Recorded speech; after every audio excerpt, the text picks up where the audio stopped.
What happens when you give a media personality and a sex therapist a podcast?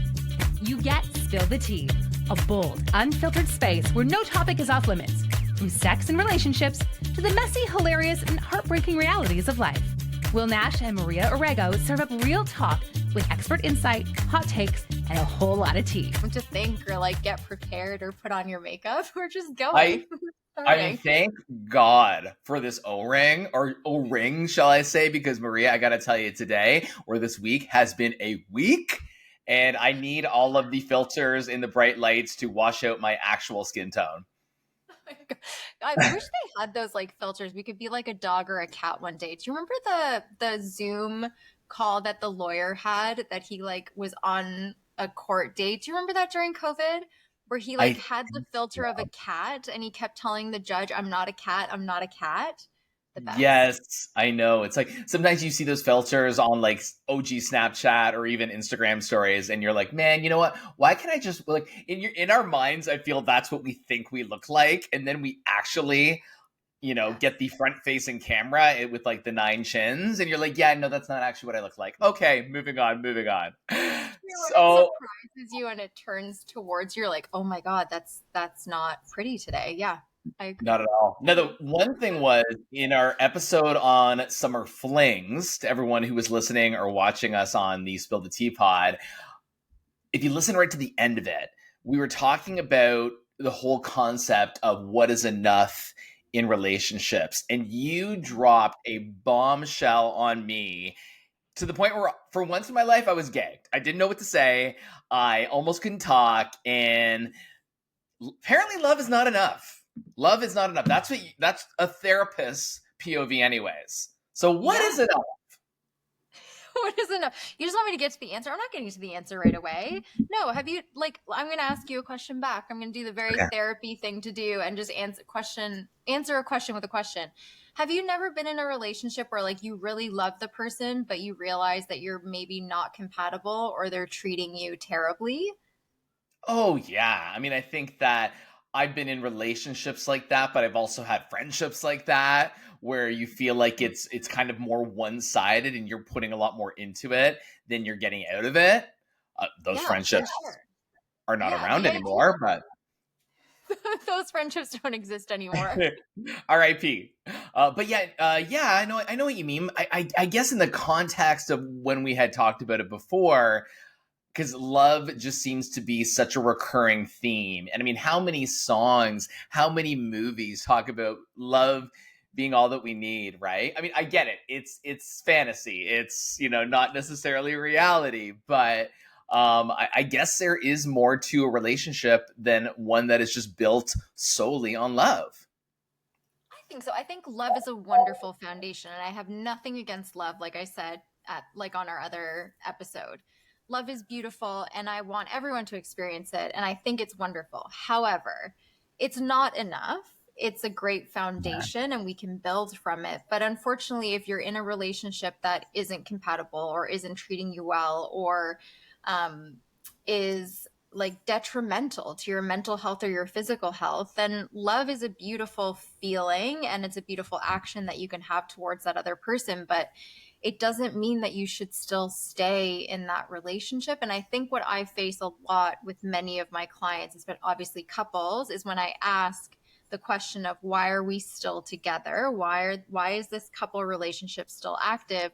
When I get the answer, we love each other, the reason why I challenge it is because if we loved each other the way that we're supposed to in terms of the definition of love, we might not be having the conversations we're having in therapy, right? So love is not always shown the way that we need it to be shown, and it's not always given the way that we want to give it. And so it breaks down, right? So I can be madly in love with someone, but they're not my person, and they're not the person I should be spending my life with because we're completely different.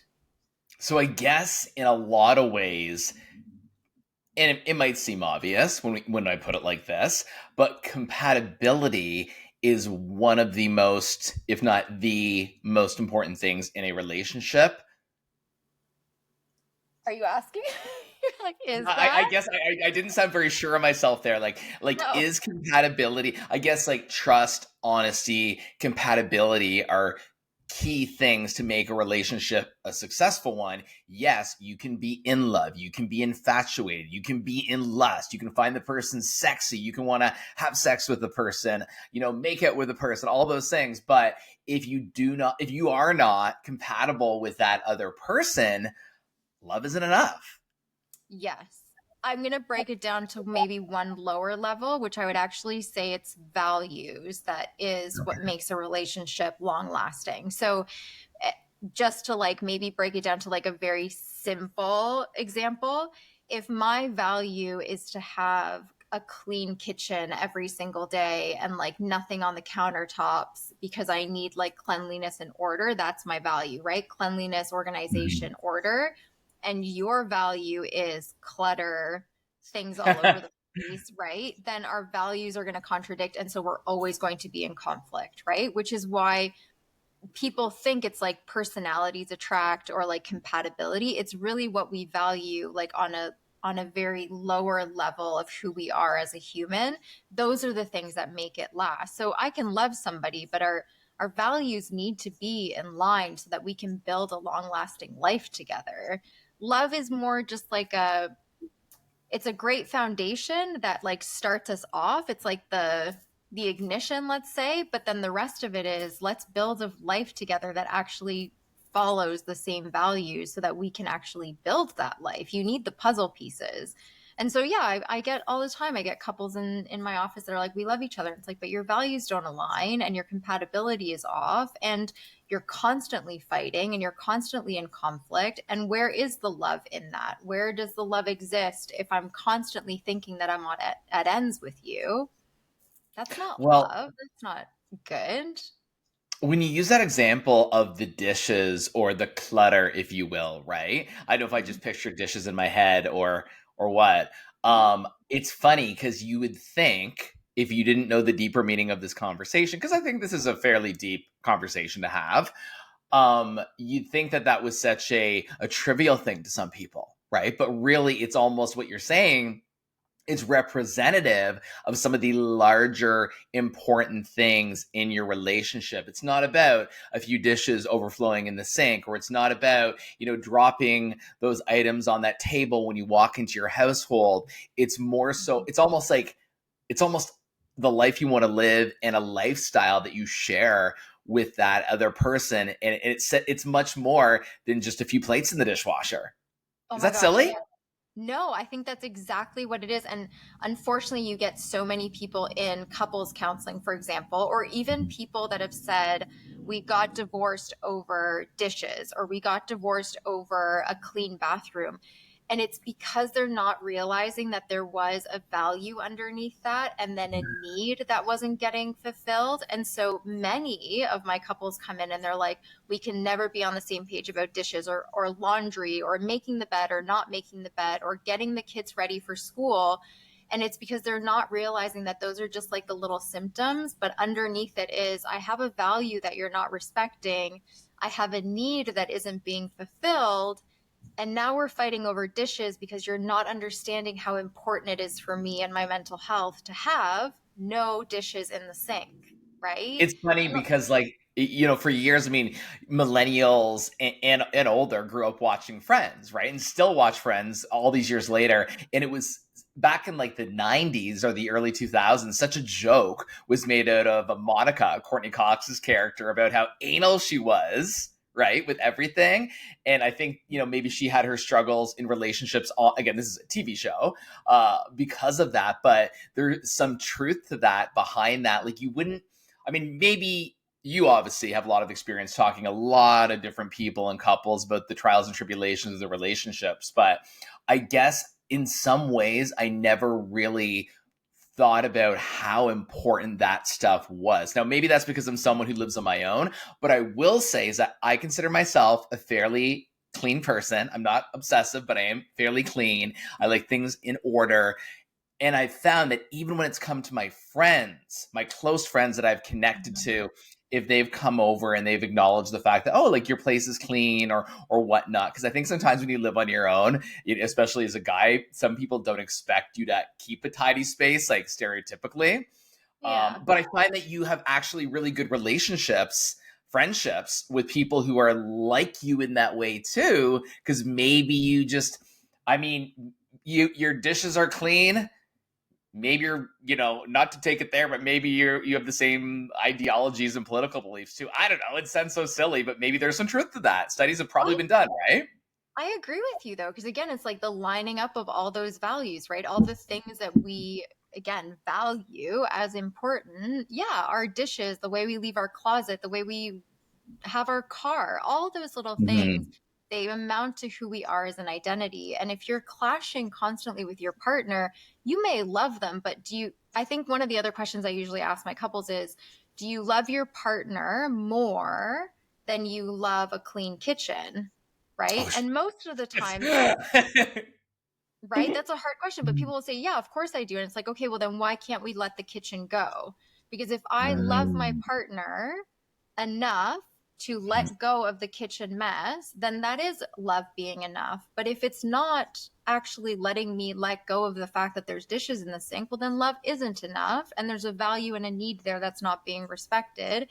And that needs to be a conversation. And it's a two-way street, right? Like, obviously, there Yeah. is the obsessiveness sometimes that we have with cleanliness that needs to be talked about. And there's always like a compromise that can be had, but it usually speaks to something much deeper. And so love becomes something secondary that's not enough. I mean, we've seen it. I don't know if you've seen, I'm sure many of our listeners have seen the show Love is Blind. I Oh always yeah. go back to that. You can fall deeply in love, infatuated, in lust with someone having a conversation. Most of the relationships have fallen apart when they go to each other's homes or when they are out in public and they realize even treating like someone giving you popcorn at a movie theater, if you treat them badly, your values aren't aligned, all of a sudden the relationship is over, right? All of that stuff is important. And unfortunately, people don't always value the value of somebody else's identity. It's interesting too because a couple of thoughts as you were talking there roll through my head. One of the things is that example when you're first starting to date someone, when you first go out with someone, in that scenario of that other person being rude to the server for absolutely zero reason is a red flag and a deal breaker for a lot of people, myself included.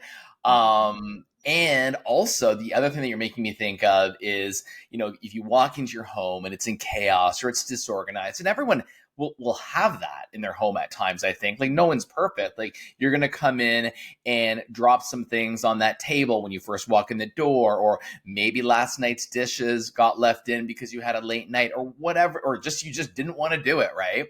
But I do find, even for myself living on my own, those days when I come into my apartment and things are out of order, out of sorts, I know that I never really, and I think we've talked about this like off of the podcast, like I don't really relax and I don't really settle in that same way. So I couldn't imagine throwing another person into the mix.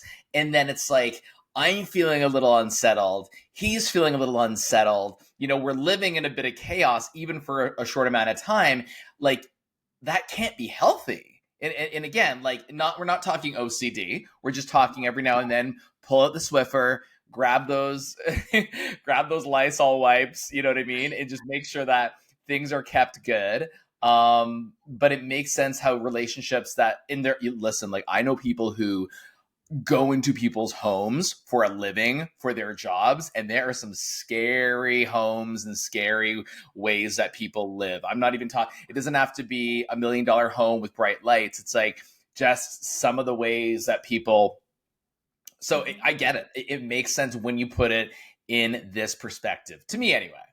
Yeah. And I think you actually touched on something really important, the idea of being able to relax in your own home. And whether, I know we're going off of like the idea of dishes because it's such a popular one, I think. If the dishes aren't done, and you're wanting to have like an intimate moment with your partner, unfortunately, one of you is going to be thinking about the fact that the dishes aren't done, which means we're not having sex, right? Like, because all of a sudden you're like, the dishes need to be done.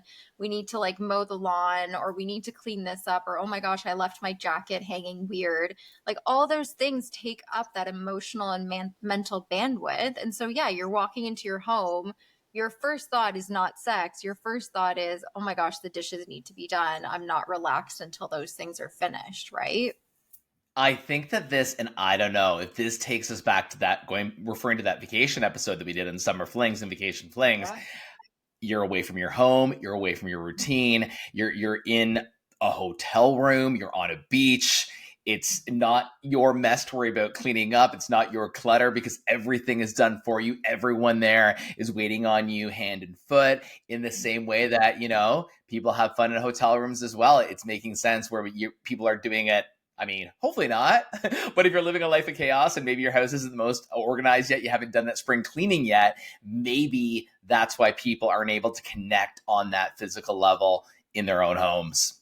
Oh my gosh, yeah. And even taking it away from cleanliness, there's even like the idea of like any value, right? So, do I value family more than my partner does? Do I value Mm. my friends and my social time more than my partner does? Like, all of those things conflict. So if I'm saying it's really important for me to socialize at least twice a week and do X, Y, and Z, and my partner's going, no, we have to be homebodies. You're not allowed outside. You can't see your friends.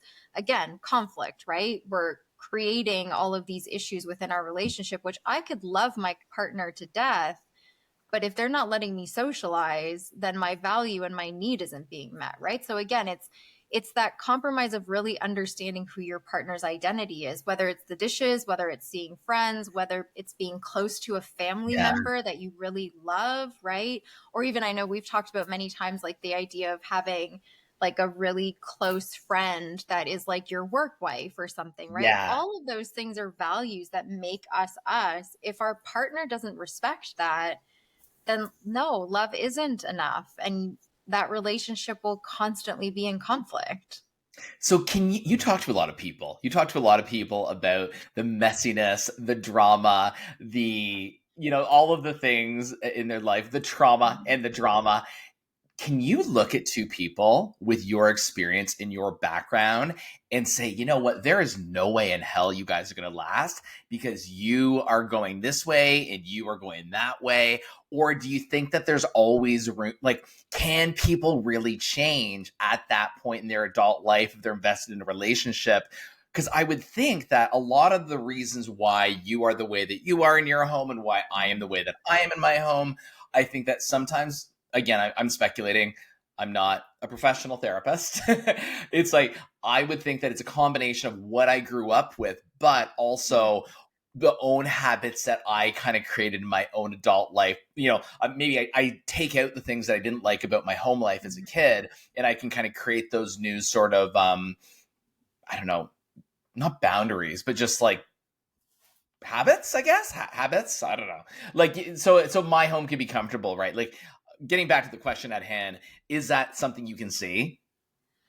I, you just put me on the hot seat. Oh my God. Can I see that? Yes. I will say yes, I can. I try not to. Like, I think when I'm out in public, let's say when I'm out in the wild, I try very hard to put my professional hat away so that people Mhm. don't think I'm constantly judging or psychoanalyzing them, right? I'm sure like friends have very much probably avoided me at parties on purpose of like, I'm having a bad day. If I go near Maria, she'll make me cry. So like, I know that I'm careful with that. I'm very careful, but yes, I do tend to know based off of like personalities, values, identity, things that I'm told, yeah, like when a relationship could or couldn't work. However, I will say, can people change? Yes, with an asterisk. I would actually call it people can evolve. So you can evolve your values, your identity, your personality, the things you learn, but you have to do that with your partner. So if one person is willing to evolve and learn and grow and the other person is not, then you're always going to be at odds ends and that relationship will probably fail or remain complacent and stagnant. So I do think that's important, that if you're going on a journey of self-reflection and growth and change, your partner should be on a similar journey, or else you're going to not get ahead of them, but evolve differently. And then all of a sudden you've got like that fork in the road where one of you's going one way and the other person's going another. So when people even say like, oh, he changed, it's like, no, you've evolved differently and you guys didn't have a conversation about how you wanted to evolve together. So if I'm growing as an individual, but my partner isn't, we're on different pages. And then again, love is not enough. It's just something that was wonderfully there one day and we both evolved away from it. You know what's so funny? As you sit here and you have that discussion, that conversation about love not being enough, often we talk about bringing in the pop culture or the celebrity side of things. The person who is in my head as you say this, Jennifer Lopez. Oh, yeah. Okay. And I say this partly because I saw a comedian last weekend, and one of the openers was kind of, poking fun at Jennifer Lopez and how when she tried to get married to Ben Affleck, tried to have the relationship be successful the first time, like all those years ago, came back again. They were back together. She released not one, but two movies and an album about how much in love she was with this guy. And then in the end, after this proclamation of saying how, he was her person, clearly they were not each other's person. And I mean, I think even as an outsider, we all pretend like we know these celebrities. We don't really know what's going on behind closed doors, obviously. But I think the one thing that was clear there was the fact that the compatibility, I just don't think it was there, and love was not enough. And I think, no, we don't know, but there's speculation that, he always looked very different when they were together, in Armani and all the name brands and everything like that. So, but I know this conversation reminds me of that, right? Maybe they were very in love all of the times that they were in love, but if they weren't compatible or their values were not the same, and I know it sounds silly to compare it to celebrity, but at the end of the day, there are people too. And those are the examples that I think we see all the time. And people are like, oh, I wish I had a relationship like ... Exactly. And I think you hit the nail on the head, because it is that they loved each other, obviously, for years, right? It was kind of that person for both of them. I mean, obviously, I'm putting words into their mouth, but that like, what if person, or like, oh, if we had just done X, Y, and Z, it would have worked. And yet, unfortunately, the love, again, wasn't enough because their values may have been different, right? They present different types of goals in their life of what they actually want to have as an end lifestyle, like you said, right? One conversation that I feel like every couple should have, especially at the beginning of a relationship, is what do you want your life to look like in 5 or 10 years? And I know it seems like an interview question, but that gives you insight to like, if I value being a stay-at-home parent, but you want a partner that like works hard, gets out there and climbs the corporate ladder, well, then our values are going to be at odds. And when we have a child, I'm going to be asking for one thing, you're going to be asking for another, which is causing chaos, right? So the conversation of values goes so much beyond like whether or not you both like to hike, or you both like to fish, or you both like to have sex like 3 times a week. That is all secondary to whether or not you want the lifestyle that you both bring to the table, right? Like if I want to live on a farm and have horses and cows, but you want to live in a condo in New York, well, our values are different, right? Our lifestyle is different. So I could love you forever, but it's not going to work. I think that conversation needs to go beyond interviews, and you need to ask your person that you're dating, what does your lifestyle look like in 5 to 10 years, and see if you actually value the same thing they do and whether or not you want to have that type of lifestyle. Completely off track when you talked about wanting to be on a farm. All I could picture was you in a big cowgirl hat, some straw hanging out your mouth, sitting on a bale of hay, like ding, ding, ding, ding, ding, ding, ding, ding, ding. I wanted that. I'll go for the New York condo. I think the New York condo suits me a little bit better than living on a farm. Oh my God. I think that the perfect life would be being able to be so rich and having so much money that you could have access to both. I've always said it's nice to kind of live a little north of the city, but if I want to go down and see a concert or do something in Toronto, it feels like it's such a hike Not that it's actually that far away from where I live, but there's just so many people commuting all the time and so it's like, yeah, but I mean, I am not in that position where I have multiple homes in multiple places. Maybe someday I'll be lucky enough. But Maybe yeah, someday or we'll have that person slide into your DMs that will say, I have a farm and a condo in Toronto or New York. I'm willing to make that life happen for you, Will. Let's chat. Well, as long as it's not spam or as long as it's not someone trying to, dig into my bank They're not account. holding a fish.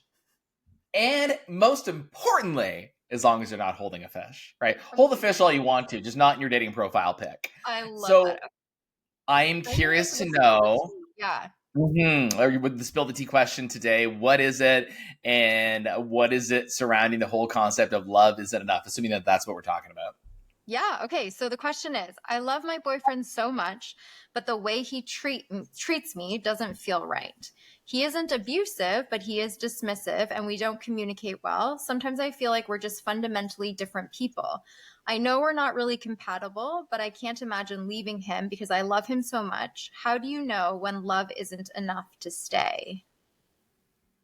The first thing that comes to mind there, first of all, thank you for your question as always. The first thing that crosses my mind is there seems to be a huge lack of respect that her boyfriend has for what's important to her. And I hate to say it, again, we just kind of get to know surface level. There's a little judgment on our ends about these scenarios that we're reading out here. I just don't know that's going to change. And I feel like it sounds like this is someone who's maybe kind of holding on to this guy very tightly, kind of doesn't think that he's going to change. Realistically, I don't know. You said people can change, but it takes a lot. People have to want to change. It kind of just sounds like he's being very dismissive. And if that's the stage of your relationship that you're at now, I just don't know that you're ever going to get where you want to be. And unfortunately, my gut reaction is that this is one of those situations where I don't think that love is enough. Yeah, I agree. I think even just answering like the question of like, how do you know when love isn't enough to stay? I would say just blank statement, love is never enough to just stay in a relationship for that reason. There has to be more. There has to be respect. There has to be those shared values, the compatibility. It's a puzzle. Like it's not just one piece. It's everything, right? It's a holistic thing. I would say though, like if you're saying something like he's not abusive, but he's dismissive, I think there's obviously things there that you guys need to talk about, and it's probably not a good, healthy relationship to be in. And I will drop this because I think it's important. And I'm going to say this term like lightly. There are times where we mistake love for what's called trauma bonding. So sometimes we're in relationships where we think we love the person or the person loves us, and because of the way that we were raised on what love actually was to us, it's not real love. It's just this connection of like need and dependency that we have of our partner. And unfortunately, I do see that a lot where people are like, I love them, but it's actually that bonding that can happen when it's so toxic that you just continue in the cycle over and over again. And I'm sure you've seen it with friends or family where you're in these relationships, or even yourself, you've in this relationship where you're like, I love this person. You're so passionate about it.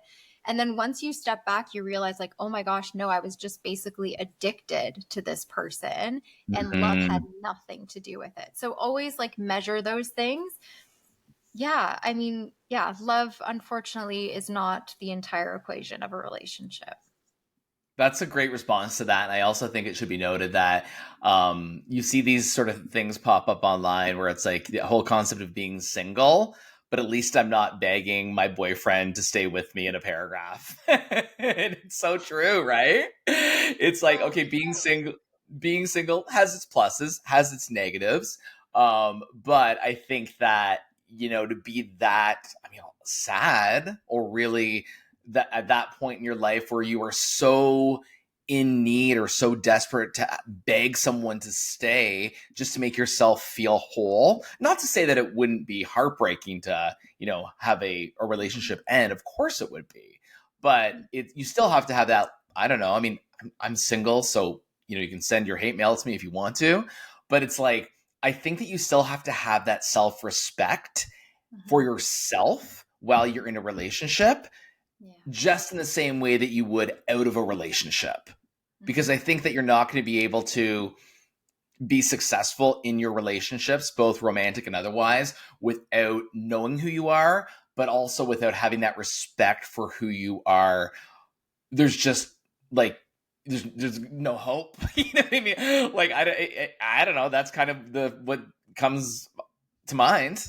Yeah, I think that even just like making the differentiation about like being single and perhaps quote unquote alone is very different than being in a relationship and being lonely. I think it is the Mm. worst sensation you can have when you are actually in a romantic relationship with your partner and you're sitting there and you actually feel alone and lonely at the same time. And yet, technically, you have this partner. So, again, it goes back to that, right? The idea of if I'm feeling these terrible toxic feelings that are unhealthy, yes, being Mhm. single is 1000% better than being alone and lonely in a toxic relationship. I'll be honest, I have seen that in my life. Mm. Without mentioning any names, I have been surrounded, not in my own relationships, but I've seen other people in my life go through those kind of relationships. And it's Mhm. sad because you know that there's mistreatment happening there. And you Mhm. know that obviously both people deserve to be treated with respect and love and care, but usually there's one side that gets the brunt of things a little bit worse than the other, has been my observation. And I couldn't imagine allowing myself to be in a relationship. I hope I'm not calling you one day crying and saying, Maria, I'm in this relationship. And, I've just written him a paragraph to beg him to stay with me because I'm that desperate. Slap me in the face. You have my permission to absolutely do that. Um, it is sad. It is sad. But I mean, again, it kind of all ties into this whole thing of that love isn't enough. And we've said a lot here today on the Spill the Tea podcast, but I would love to hear your last sip on this. Yeah. Okay. My last tip would be short answer yes, love is not enough. If you are having situations where you are fighting over dishes or over friendships, socializing, family, stuff like that, ask yourself the question, what's the value here? What's the need that isn't being respected? And then if your partner is willing to have that conversation and work on those things with you, A plus, move forward. If your partner's being dismissive, obviously you can try couples therapy first in order to like help with that understanding, but also know love doesn't always have to be the final kind of stamp of approval. You also like deserve respect and you deserve to be valued.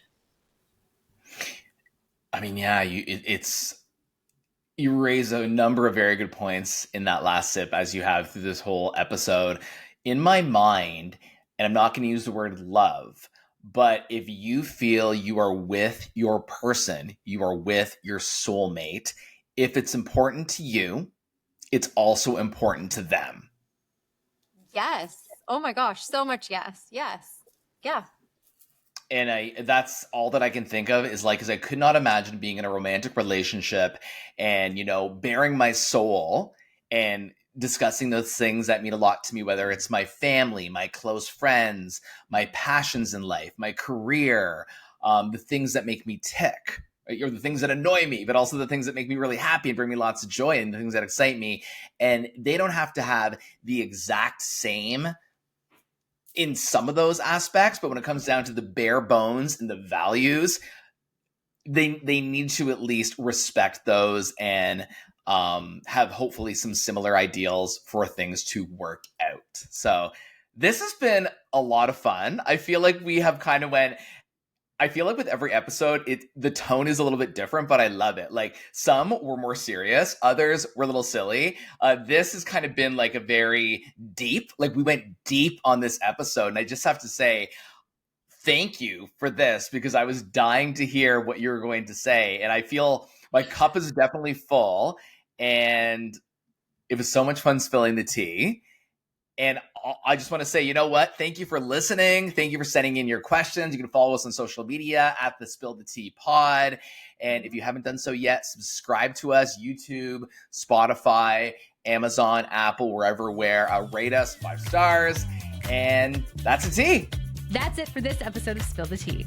If you loved what you heard, don't forget to subscribe, leave a review, and follow us for more candid conversations. Got a burning question or topic you want us to cover? Slide into our DMs. We're always here to spill the tea. Follow us on socials at the Spill the Tea Pod, at Will Nash on Air, and at Sex Off the Pedestal.